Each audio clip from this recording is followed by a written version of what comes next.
Welcome to Roaming with Restless Women, real talk with wise, dynamic women leaders. I'm your host, Julie Noonan, CEO and founder of Intuitive Wisdom Coaching, and I'm living my dream life. I live and work in my RV, coaching senior women leaders as they navigate corporate politics, family drama, and personal goals to live their own dream lives. These women are restless. They are never done seeking new opportunities, learning, and creating value in the world. If you'd like to apply to be on the show, stick around to the end and I'll let you know how. Let's go. Welcome back to Roaming with Restless Women. Today I have Riana Milne. Riana is a certified global life, love, and trauma recovery coach, a certified clinical trauma and addictions professional, a certified mindfulness coach, and a #1 best-selling author. She also hosts her own podcast, which is called Lessons in Life and Love. She's an educational speaker, licensed mental health professional, and counselor for over 21 years. She lives in Palm Beach County, Florida. I'm in Florida too. I'm in Orlando at the moment. Oh, okay. Awesome. She was also a life and dating coach for the docuseries Radical Dating, Finding Lasting Love Over 40, and her client is now happily married. Riana specializes in helping those who have had past childhood or love relationship trauma to heal, transform, and thrive, leading them to create the life they desire to have and the love they deserve. She offers coaching programs for both straight and LGBTQ, single and couples globally for the ages of pretty much everything from 16 to 76 at this point. So welcome, Riana. I'm really happy to Thank have you on you. the podcast. Thank you. Actually, my oldest client's 83. And Oh, that is yeah, so and cool. I've been in business now over 25 years. So it's the years have passed for sure quickly. I think It's all nice of to us be feel here. that way. Great to have you. Thanks for having me, Julie.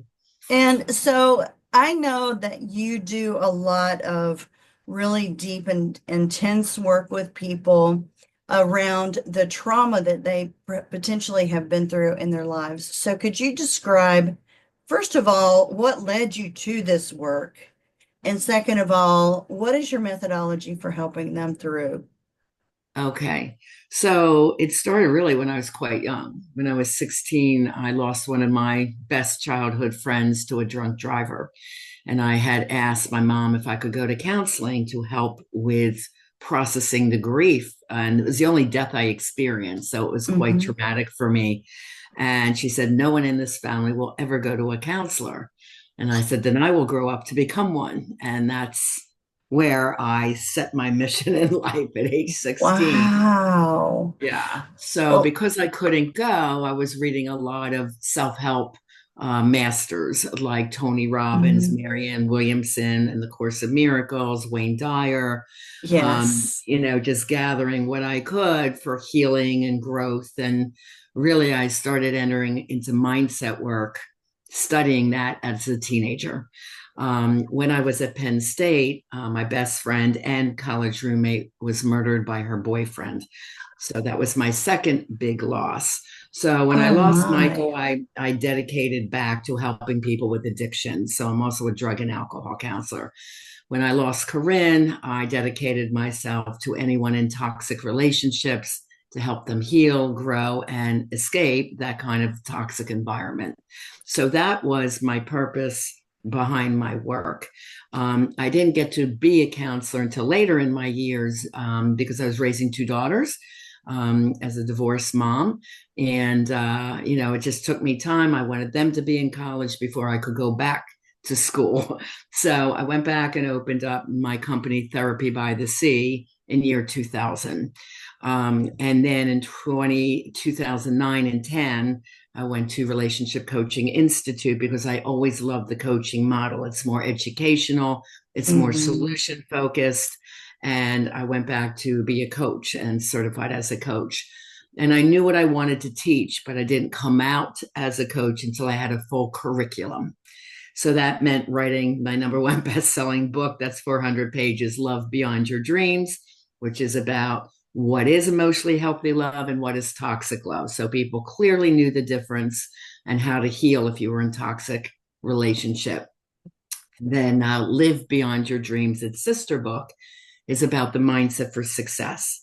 So you can't have a happy life or love situation without both. So they are meant to go together.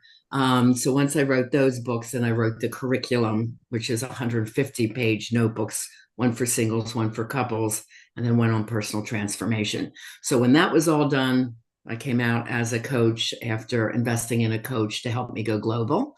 And I was with her for a year, and I built all my systems in my school and everything that is involved with being a global coach, and was out in 2017 full time as a coach, healing childhood and love trauma. That's a lot of work. That is a There's a lot of lot work. of work. Yeah, for sure. Yeah, in that process was also my podcast, Lessons in Life and Love, with Coach Riana Milne. I have 126 shows out, I think, and 350 audios and videos. So I'm very pro education because I Mhm. feel you really can't change what you don't know or understand. And most people don't understand childhood trauma. They're like, oh, I had a few bumps in the road as a kid, but I didn't have any trauma. That's what most people think. Right.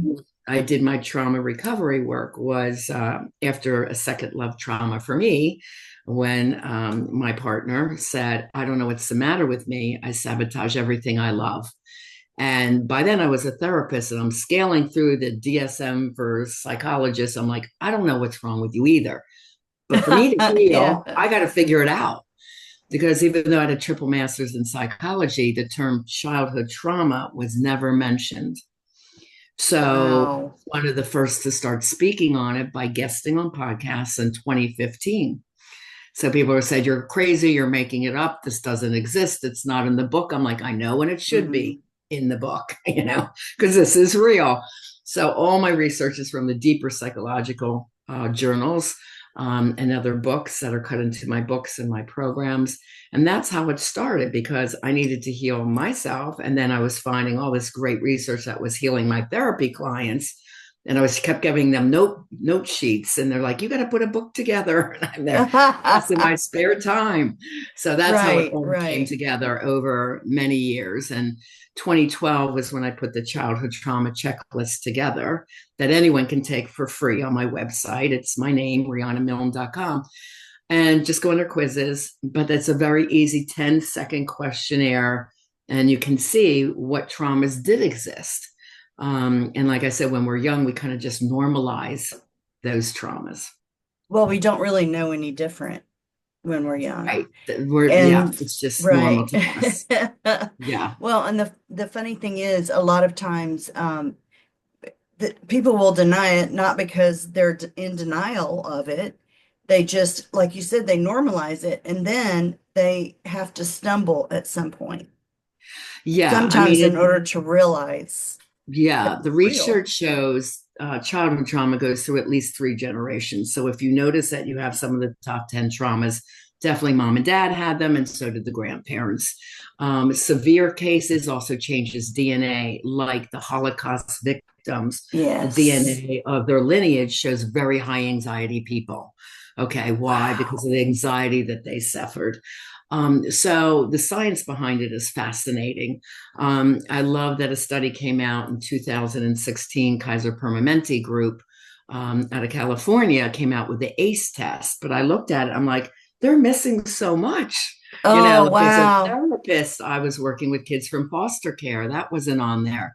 Being bullied, I was bullied as a middle school student horribly, and being bullied was not on there, but it was on my checklist, because I had worked with all these different populations as a therapist, healing their trauma. And then the same top 10 traumas kept coming up. Now there's more than 10, but that's how I devised my childhood trauma checklist for anybody to take a look at it and recognize, yes, I had this. Nope, didn't have that one, And sometimes when I do a personal consult with someone, Mhm. another two or three come out because they've been so normalized.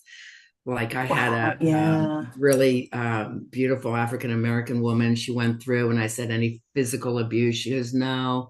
Then about another 20 minutes into that discovery session, she goes, "Yeah, when my dad get real mad, he had me, pick the switch from the tree, which is a tree branch, Oh, and yeah. that, and get punished." I said, "Well, that's physical abuse." She goes, "Oh no, all the kids on the block got punished that way."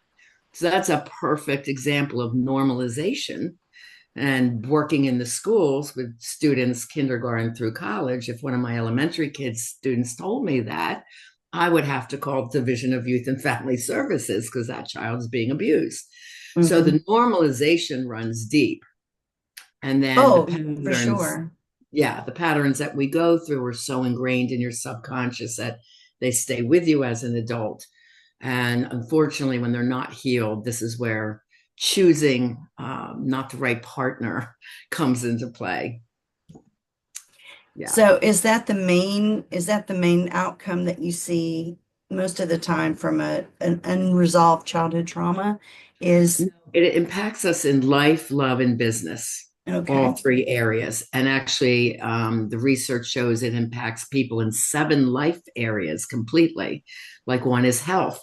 So if you don't Hmm. heal the trauma, it shows you have a shorter lifespan. A lot of fibromyalgia and chronic fatigue syndrome come from unhealed trauma.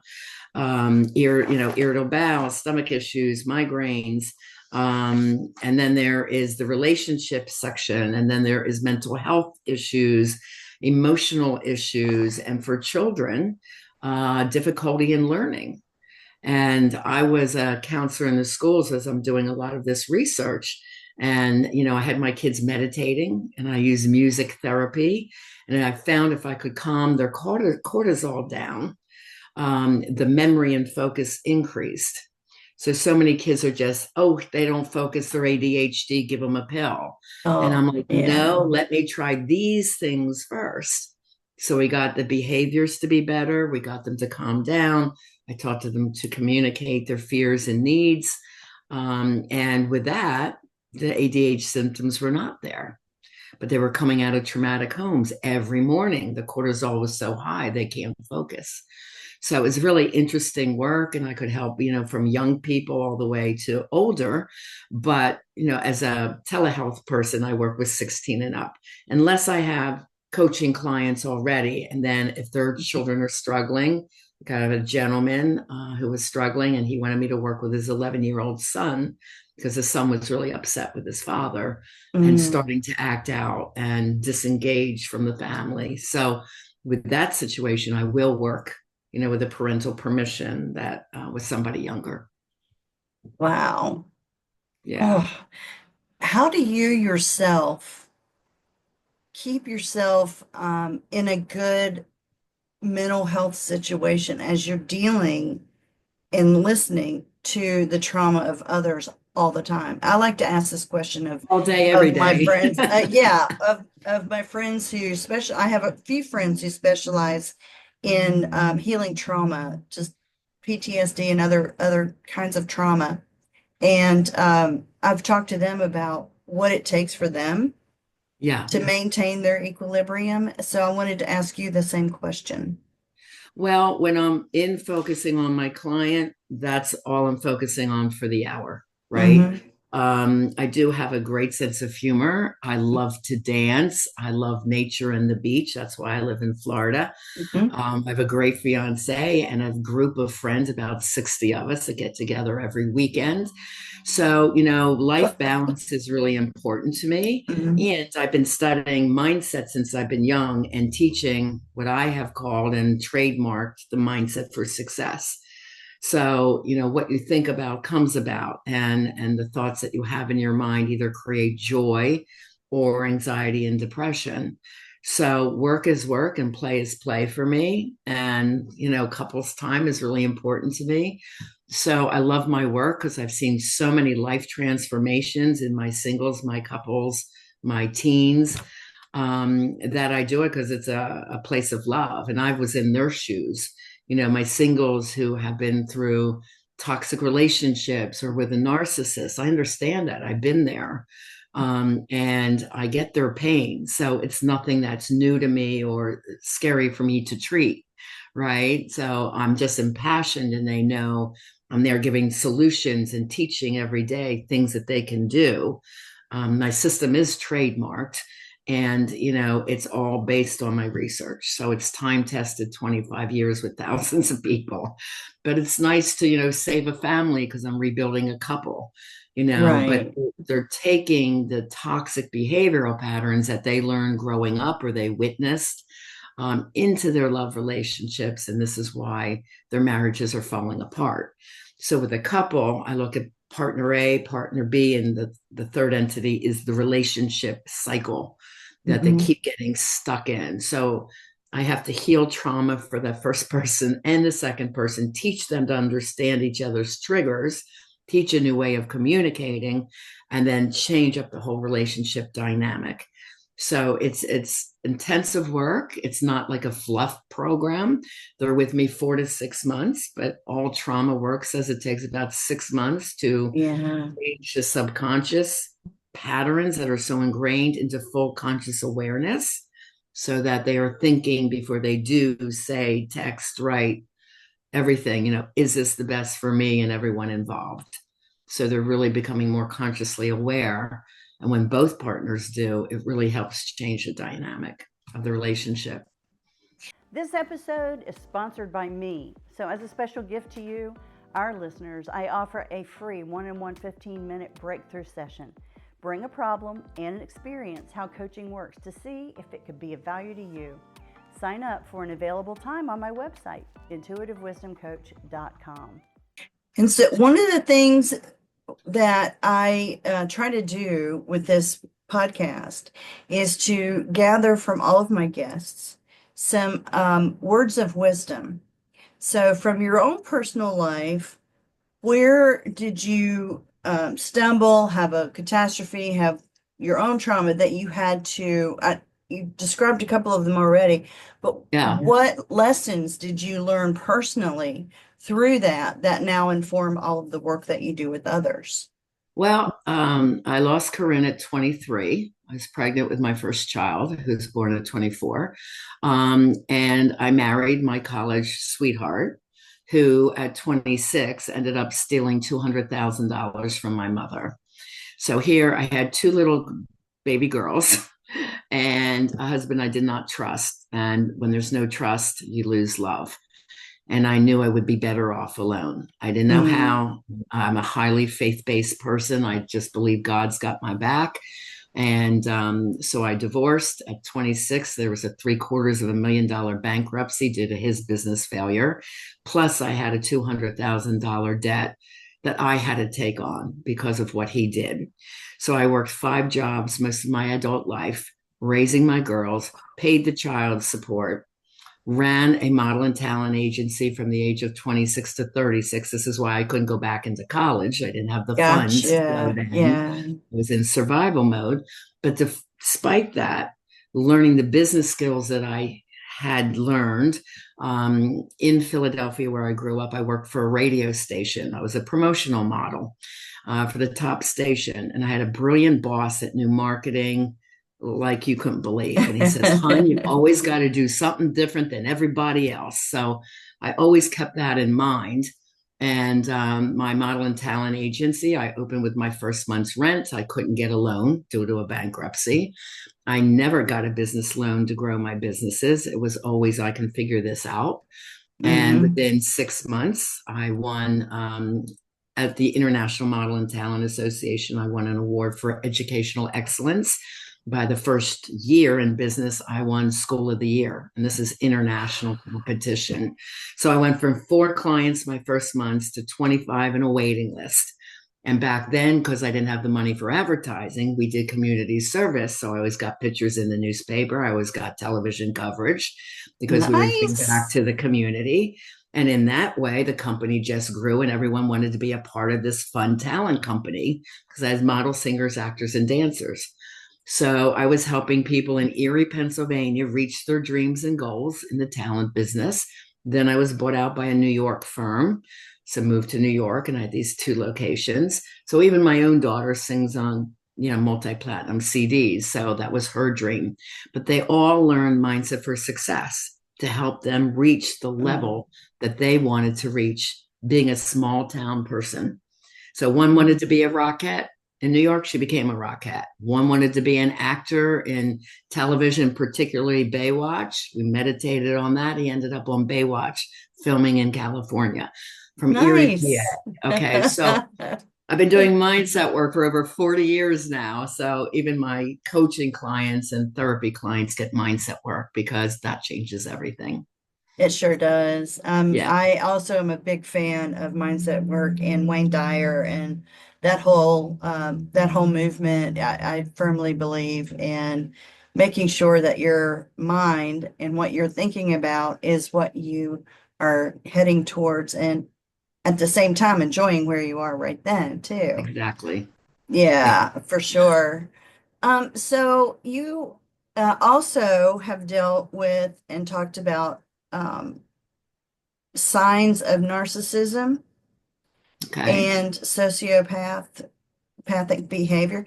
Can you just describe a few of those that you have encountered over your years?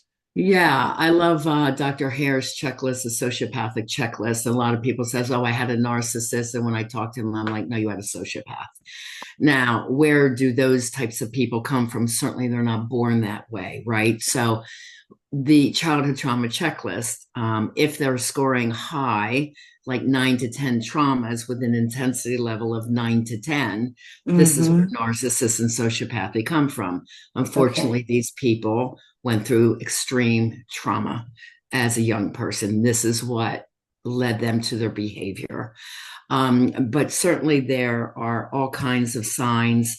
They're more focused on themselves. They never apologize. They're always blaming you. They don't take responsibility. They are obsessed with power and lifestyle. So they will usually charm a woman like crazy, or we call love bombing, to marry them quickly, a quick marriage. So don't take it as a compliment. Wow, he wants to marry me in 2 months. Like, no, that's a huge red flag. Yeah. Yeah. To attach themselves to the lifestyle of what she has worked so hard to build for herself. So there's a lot of different signs. I go into this pretty deeply in the Love Beyond Your Dreams book. So you want to make sure you know all the signs. And the first section of that book is the 19 personality types that can break your heart. So Oh that's my just one of them. goodness. Yeah. Wow. Yeah. Under antisocial behavioral patterns. So you want to know the patterns. You want to be really educated before you're dating. I have a program called Success in Dating, and it's all about knowing the psychology and art of dating successfully. And you have to know that it's not about chemistry. Oh, he's hot. Like, no, that's the Yeah, worst no. way to make a choice in a partner. And that was what we grew up with, the romance novels and the movies. And chemistry is actually the phenylalanine running around in your brain. The hippocampus and the frontal lobe of the brain likes what it knows, whether it's good or bad. So it will take you to the Mm-hmm. behavioral patterns of the past, right? So Mm-hmm. chemistry is one of the worst ways to pick a partner, you guys. So you don't want to do that. You have to become educated. So there's something that a lot of people come to me with, and they're pretty deep in it at that time, which we call RRS, relationship repetition syndrome. So that shows up in two ways. One, either they keep repeating after they break up with this certain person, the narcissist, the love bomber. I'll never have one of these again. I'll read 300 self-help books. They go out, and guess what? They pick the exact same Exact partner, same. Mm-hmm. different face. Okay. That's one way. The other way it shows up is they're with this toxic person. The conscious mind says, "Oh my God, I know he's no good for me." They break up, and within 7 to 10 days, they're back together thinking, well, he does love me, or he says he'll change. And you just keep going back. You're accepting the breadcrumbs Mm-hmm. from this person because you don't have the strength to leave him. And this is a clear sign that your childhood trauma has not been healed. Because when it is, you have the confidence to say, that's it. I'm done. I saw the red flags. I'm not going any further. The world is abundant. I will meet someone else. Wonderful. Time for me to get some help so I know to recognize what is an emotionally healthy, evolved, and conscious partner and not fall for someone toxic again and know the differences clearly. So that's really the nuts of what I teach, because so many people get swept up in that pattern. It's very frustrating. I was saying to myself, how can I attract someone like this? I'm a nice lady. I work hard. I'm a great mom. I'm spiritual, Right. you Right. know, but the sociopath will attach themselves to people like that. Okay. Someone who's loving and forgiving, right? So you've got to become stronger, more empowered with your communication and your confidence levels and the education to know what's healthy and what's not. How do you help that this created a thought in my head of what is that person looking for in a partner? A, And a then that's sociopath, a mhm. sociopath is someone that uses someone for lifestyle, pleasure, or profit. Okay. Lifestyle advancement, pleasure, meaning just sexual pleasure and advancement. And there are women narcissists too that Oh, of use men, course. Yeah. right? They use a man Yeah. and pretend they're gushing all over them with all this love and affection. They marry him, and then they go to the young guy for their affairs. Just married the man for their money. They're all over the place too. Right. So I've had many men that have been hurt by these narcissistic women. Hmm.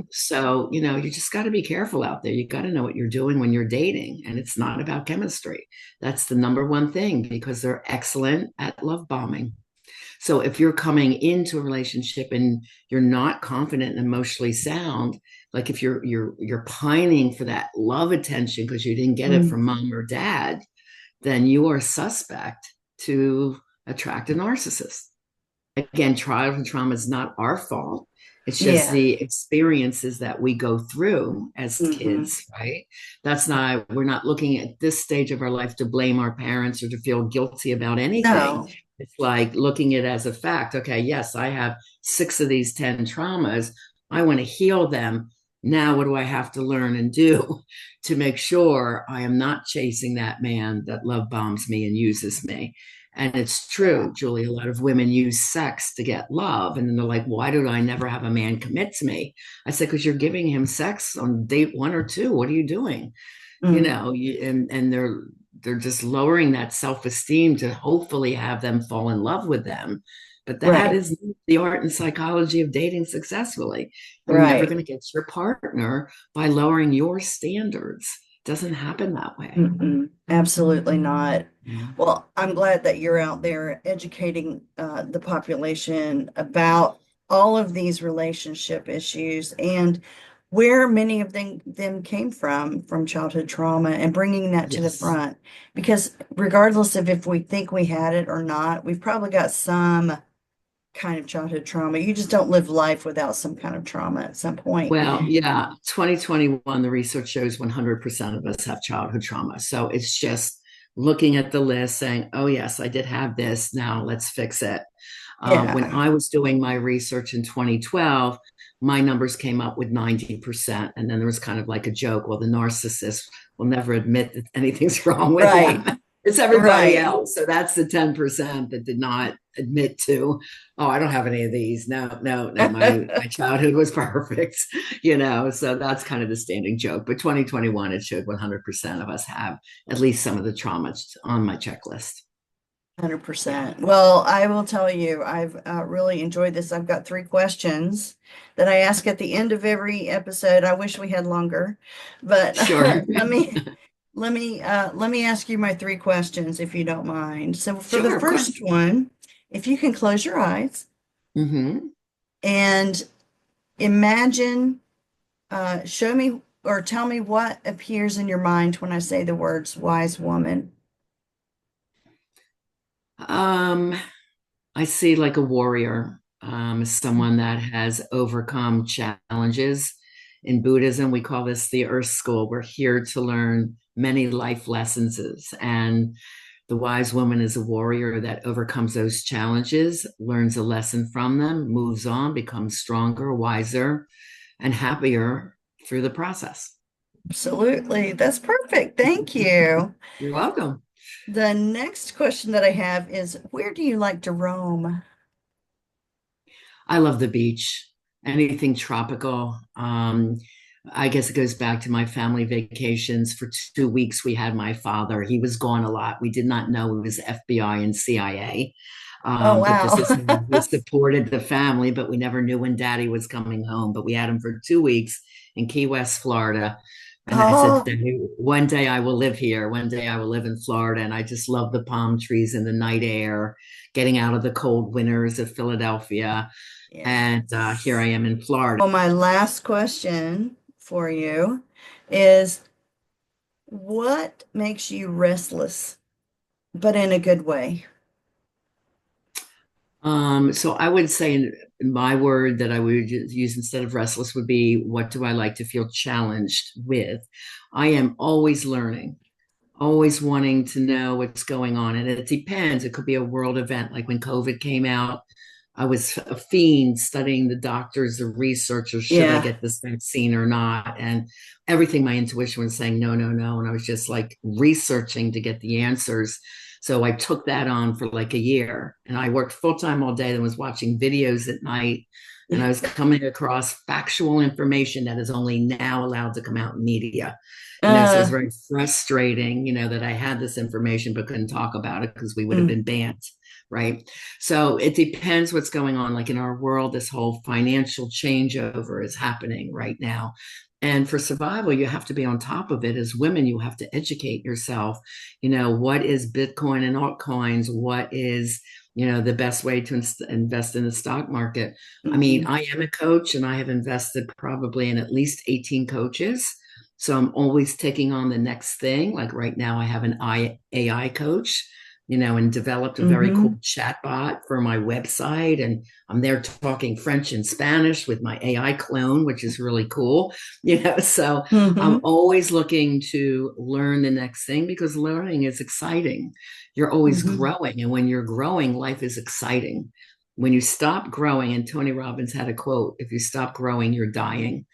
And because I was a Yes. reader of Tony's since 16, 17 years old, I always took that on. What is the next thing I can learn to become more educated, more evolved, more knowledgeable around my world? Not only for survival as a woman, but as a mom to help guide my kids. And you have to know what's going on in today's world. So I would say learning and taking on the Mhm. next topic that interests me, whether it's business related or personal. Julie Noonan here. Thank you so much for listening to Roaming with Restless Women. If you're a successful senior woman leader who would like to be on this program, please visit podcast.intuitivewisdomcoach.com. If you enjoyed this interview, please share this episode on social media and make sure to subscribe so you don't miss any future episodes. Your thumbs ups and reviews go a long way.